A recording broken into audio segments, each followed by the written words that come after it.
Hey guys, so in this video we're going to learn how to create color filters. So when your guests are taking pictures, they can hit color. The pictures will come out in color. If they hit in black and white, in retro. So I'm going to show you how to make those buttons on your screen.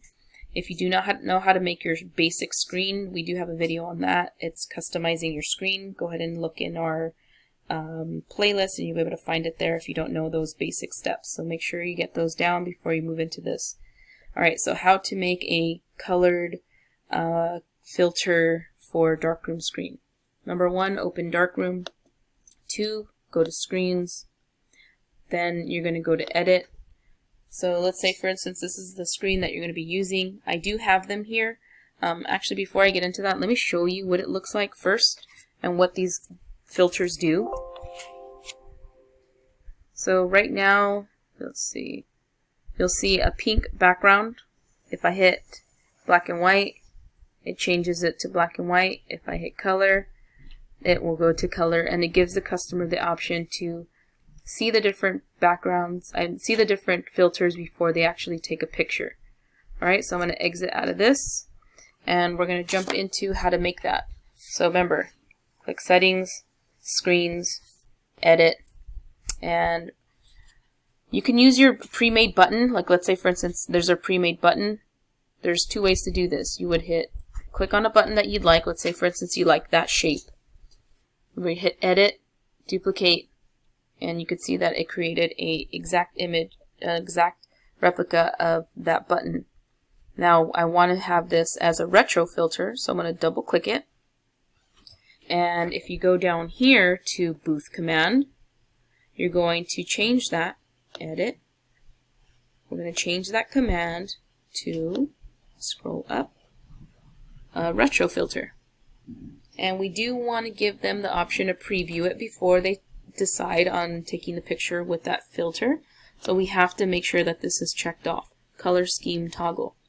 If you don't, it will go ahead and just start the session,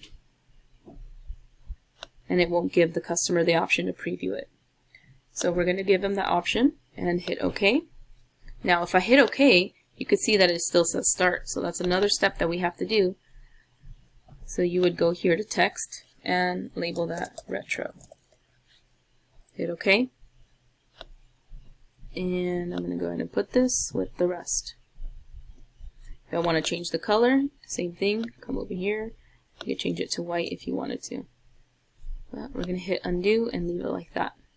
Now we're going to create another button from scratch. So let's say, for instance, you want to do a square button. This is all for training purposes. So I'm going to hit Add Shape at the bottom. Then we're going up here and let's do a diamond. And let's change this color to orange. Okay. Then we're going down to when shown, we will always want to see it. And Booth Command, we're going to change that to our sepia filter. Color Scheme Toggle.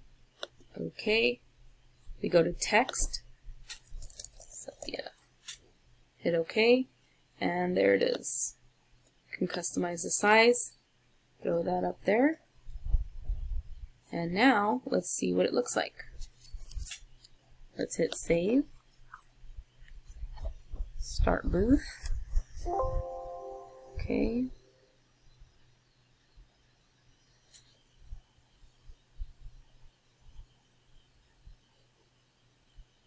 Alright, so we have our first filter. Our second filter. I think my computer's going a little slow here.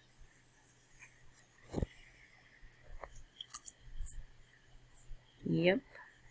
Let's see what's going on here. Oh. Darkroom, Darkroom. So that happens sometimes. Darkroom was overworked.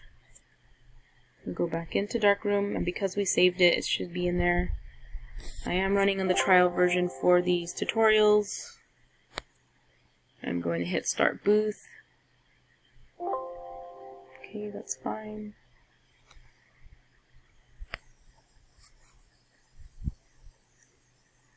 Alright, so it looks like we're on color. Let's hit our black and white. Good. Alright, let's try our retro filter.